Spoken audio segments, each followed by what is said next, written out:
Hello guys, स्वागत है आपका इंस्पायर टेक एकेडमी में।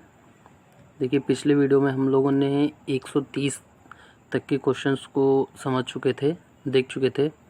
अब देखिए, हम लोग 131 नंबर क्वेश्चन से आगे बढ़ेंगे और सॉल्व करते हुए कंसेप्चुअली देखेंगे। तो जो बच्चे नए हैं चैनल पे, वो चैनल को सब्सक्राइब कर दें, और जो लोग सब्सक्राइब कर चुके हैं पहले से, वो वीडियो को लाइक करना ना भूलें, और ज़्यादा से ज़्यादा अदर पॉलिटेक्निक के ग्रुप्स वगैरह में भेजें, ताकि उन बच्चों को भी एग्ज़ाम से पहले ये सारे ऑब्जेक्टिव क्वेश्चंस मिल जाए, जो आपके इस बार के सिलेबस के अकॉर्डिंग। और ऑब्जेक्टिव क्वेश्चंस जो पेपर होगा, इसमें से 110% गारंटी के साथ बहुत सारे क्वेश्चंस मिलेंगे, क्योंकि ये सारे क्वेश्चन जो है आपके प्रिंसिपल ऑफ कम्युनिकेशन इंजीनियरिंग के बेसिक क्वेश्चंस है, और बेसिक क्वेश्चन से मॉडरेट क्वेश्चन तक है। ठीक है, तो इसको आप सही तरीके से देखें, समझें, और इसको बार बार रिवीजन कर लें, ताकि एग्ज़ाम में अगर इनमें से कोई क्वेश्चन आता है तो आपका मिस्टेक ना हो सके। ठीक है, तो हम लोग स्टार्ट करते हैं 131 नंबर क्वेश्चन। देखिए, 131 नंबर क्वेश्चन कह रहा है कि टीवी ट्रांसमिशन में पिक्चर के लिए प्रयुक्त किया जाता है। ठीक है, तो कौन सा मॉड्यूलेशन टेक्निक है जो आपके टीवी ट्रांसमिशन में यूज़ किया जाता है। तो हम मॉड्यूलेशन वाले चैप्टर, यानी कि MCQ के फर्स्ट वीडियो में भी आपको इसका आंसर बताए थे। तो अगर जो बच्चा वो वीडियो देखा होगा, वो इस क्वेश्चन का आंसर ईजिली दे देगा। ठीक है, अगर नहीं देखें तो कोई बात नहीं, आप प्लेलिस्ट में जाके सारे वीडियो को सीक्वेंस में देख सकते हैं। तो जो टीवी ट्रांसमिशन होता है, इसमें पिक्चर को हम एम्पलीट्यूड मॉड्यूलेशन करते हैं, और ऑडियो को हम फ्रीक्वेंसी मॉड्यूलेशन करते हैं। ठीक है, तो बट यहाँ पे जो ओवरऑल अगर टीवी ट्रांसमिशन की बात करेगा, ठीक है, तो यहाँ पे वेस्टिजल साइड बैंड मॉड्यूलेशन हो जाता है, VSB। ठीक है, तो 131 का आंसर हमारा C हो जाएगा। देखिए, क्योंकि देखिए यहाँ पे AM का कोई ऑप्शन नहीं दे रखा है। AM हमारा DSS भी दिया है, ठीक है, SSB भी दिया है, बट हमारा जो टीवी ट्रांसमिशन में क्या होता है कि वेस्टिजल साइड के बैंड के थ्रू हम FM और ऑडियो और पिक्चर दोनों को मिक्सअप करके हम ट्रांसमिट कर देते हैं सिग्नल को। ठीक है, ताकि वो प्रॉपरली सिंक्रोनाइज रहे।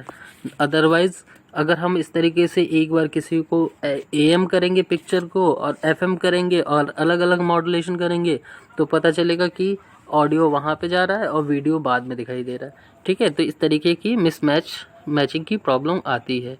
ठीक है, तो जिसके लिए हम वेस्टिजल साइड बैंड मॉड्यूलेशन करते हैं। ठीक है, तो 131 का C ऑप्शन राइट आंसर हो जाएगा। नेक्स्ट क्वेश्चन की अगर हम लोग बात करें, तो नेक्स्ट क्वेश्चन देखिए कह रहा है 132 नंबर क्वेश्चन कह रहा है कि कुछ एप्लीकेशंस में VHP का प्रयोग इसलिए किया जाता है क्योंकि, यानी कि VLF यानी कि वेरी लो फ्रिक्वेंसी का इस्तेमाल हम कहाँ करते हैं। ठीक है, तो बहुत सारे एप्लीकेशंस में हम यूज़ करते हैं। तो इसका मोस्टली जो होता है वो विश्वसनीयता के लिए हम इसको इस्तेमाल करते हैं कुछ एप्लीकेशंस में, ताकि ये वेरी लो होने की वजह से ये आपका वाइड एरिया टेलीग्राफी में यूज़ होता है, और कम डिस्टेंस के लिए होता है, पॉइंट टू पॉइंट कम्युनिकेशन के लिए होता है। तो यहाँ पे पॉइंट टू पॉइंट कम्युनिकेशन होगा, वहाँ पे थोड़ा सा एक्यूरेटी अच्छा लाने के लिए या उसकी सटीकता के लिए हम इसको इस्तेमाल करते हैं। तो इसका C ऑप्शन राइट आंसर हो जाएगा। अगर हम 133 की बात करें क्वेश्चन की, तो कह रहा है क्वेश्चन कि शिप टू शिप यानी कि एक शिप के अंदर ही कम्युनिकेशन कराया जा रहा है।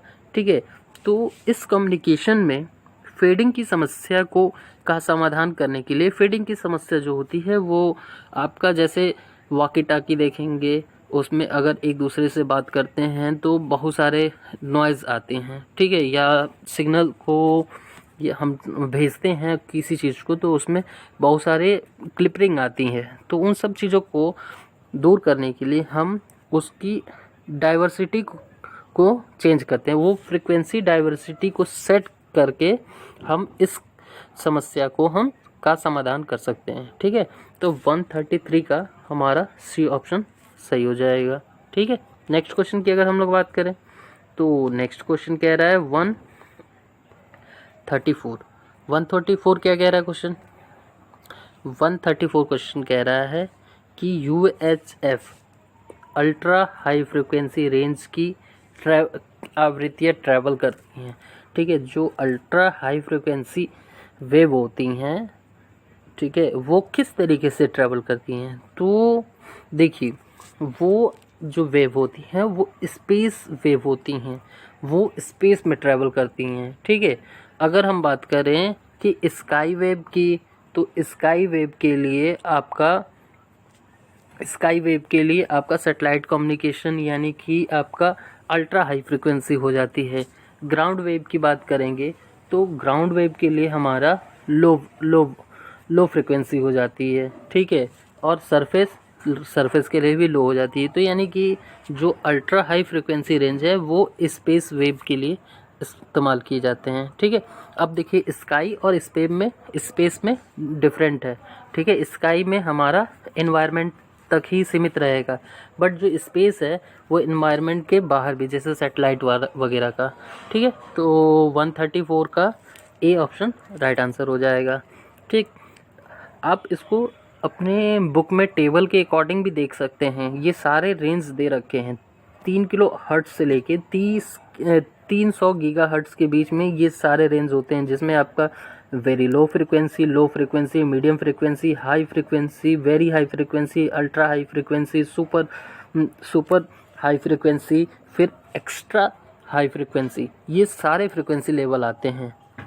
8 फ्रिक्वेंसी रेंज होती हैं। ठीक है, और इन सारे 8 रेंज का अलग अलग अपना अपना वर्क होता है और अपना अपना अलग अलग तरीके से एप्लीकेशंस होते हैं। ठीक है, तो यहाँ पे हमारा 134 का ए ऑप्शन राइट आंसर हो जाएगा। अगर हम 135 की बात करें तो 135 में देखें, निम्न में से नॉन रेजोनेंट एंटीना की बात कर रहा है। ठीक है, तो आप फोल्डेड डाइपोल देखेंगे या हाफ वेव डाइपोल देखेंगे और या ब्रॉड साइड एरे देखेंगे, तो ये सारे जो होते हैं वो रेजोनेंट होते हैं। हमारा रोम्बिक एंटीना जो होता है, यही हमारा जो होता है वो नॉन रेजोनेंट होता है। ठीक है, और ये जो फोल्डेड डाइपोल है ये सारे डाइपोल से ही बनते हैं। हाफ वेव भी डाइपोल से ही बनता है, ब्रॉड साइड एरे भी डाइपोल से ही बनता है। ठीक है, तो ये सारे के सारे कैसे होते हैं? रेजोनेंटल होते हैं। ठीक है, बाकी रोम्बिक जो है हमारा नॉन रेजोनेंट होता है। ठीक है, तो 135 का ए आंसर हो जाएगा। नेक्स्ट क्वेश्चन की अगर हम लोग बात करें 136 की, तो 136 कह रहा है निम्न में से साइड बैंड एंटीना नहीं है। नहीं की बात कर रहा है। ठीक है, तो फोल्डेड डाइपोल होता है, हेलिकल भी होता है, मार्कोनी भी होती है। ठीक है, मार्कोनी जो है रेडियो में इस्तेमाल किया जाता है, हेलिकल टीवी वगैरह में इस्तेमाल किया जाता है। जो डिस्कॉन एंटीना होता है, ठीक है, डिस्कॉन एंटीना होता है, ये आपका साइड बैंड एंटीना नहीं होता है। जो आपके घरों में जैसे टाटा स्काई, बिग टीवी या बहुत सारे एयरटेल टीवी, ये सारे जो एंटीना लगाए जाते हैं वो डिस्कॉन एंटीना होते हैं। तो ये वाइड बैंड एंटीना नहीं होते, ये पर्टिकुलर किसी एक रेंज को रिसीव करते हैं। ठीक है, ये वाइड बैंड नहीं होते हैं। ठीक है, तो 136 का ए आंसर हो जाएगा। 137 की बात करें हम तो 137 नंबर कह रहा है एंटीना में टॉप लोडिंग प्रदान की जाती है। तो मतलब एंटीना में लोडिंग कैसे प्रदान की जाती है इसके बारे में हमको बताना है। ठीक है, तो जो एंटीना है उसकी लोडिंग को बढ़ाने के लिए उसके इफ़ेक्टिव लेंथ को बढ़ाया जाता है। ठीक है, तो इसका सी ऑप्शन राइट आंसर हो जाएगा। यानी कि इसके इफ़ेक्टिव लेंथ को हम बढ़ा के इसको प्रॉपर और ज़्यादा लोडिंग हम दे सकते हैं इस पर। ठीक है, क्योंकि जो हमारा एंटीना होता है वो λ/4 के रेंज में हमारा बनाया जाता है। ठीक है, तो ये सारी चीज़ें जो होती हैं वो आपका एक पर्टिकुलर फ्रिक्वेंसी रेंज के अकॉर्डिंग ये बनाया जाता है। ठीक, और इसकी हाइट डिपेंड करती है। तो जब हाइट बढ़ाएंगे तो इस पर फ्रिक्वेंसी रेंज भी बढ़ जाता है, तो प्रॉपर हमारा लोडिंग ज़्यादा हो जाएगा। ठीक है, तो 137 का सी आंसर हो जाएगा। 138 की बात करें तो देखिए 138 कह रहा है क्वेश्चन कि दिशा ढूंढने के लिए डायरेक्शन फाइंडिंग में प्रयोग की जाती है। तो यागी उडा एंटीना जो है, ये जो होता है वो हम पहले जो घरों में हम इस तरीके का लगाते थे। एक हमारा इस तरीके का फोल्डेड डायपोल होता था और एक रॉड होती है, इस पे बहुत सारे डायपोल ये डायरेक्टर लगे होते थे। ये बड़ा होता था, ये छोटा होता था, इस तरीके से, और यहीं से हम लोग सिग्नल टीवी में ले जाते। तो ये यागी उडा एंटीना होता है। ठीक है, बाकी रोम्बिक एंटीना ये भी नहीं होता है। ये डिस्कोन एंटीना के बारे में तो आपको हम बता ही चुके हैं। ठीक है, तो जो हमारा लूप एंटीना होता है, जैसे देखेंगे कि ये बड़े बड़े एयरपोर्ट पे लगाया रहता है जो चारों तरफ से घूमता रहता है। ठीक है, तो ये लूप एंटीना जो होता है वो डायरेक्शन को फाइंड करता है। ठीक है, तो हमारा 138 का ऑप्शन नंबर 138 का option number D right answer हो जाएगा। नेक्स्ट क्वेश्चन की अगर हम लोग बात करें तो नेक्स्ट क्वेश्चन देखिए क्या कह रहा है। नेक्स्ट क्वेश्चन कह रहा है आपका कि विद्युत चुम्बकीय स्पेक्ट्रम का उच्च फ्रीक्वेंसी बैंड होता है, यानी कि high frequency band. High frequency band जो होता है इसका रेंज बताना है। ठीक है, तो हाई फ्रीक्वेंसी जो बैंड होता है वो आपका कितना होता है, ये आपका 3 मेगाहर्ट्ज़ टू 30 मेगाहर्ट्ज़ होता है। 30 मेगाहर्ट्ज़। ठीक है, तो अब देखेंगे हम कि यहाँ पे 3 मेगाहर्ट्ज़ यानी कि अब इसको चेंज कर दीजिए। आपका इसमें चेंज करके वैल्यू दे रखा है, तो ये ऑप्शन हो ही नहीं सकता। ये भी मेगाहर्ट्ज़ में नहीं हो सकता है, ये भी नहीं हो सकता, तो यही ऑप्शन होगा।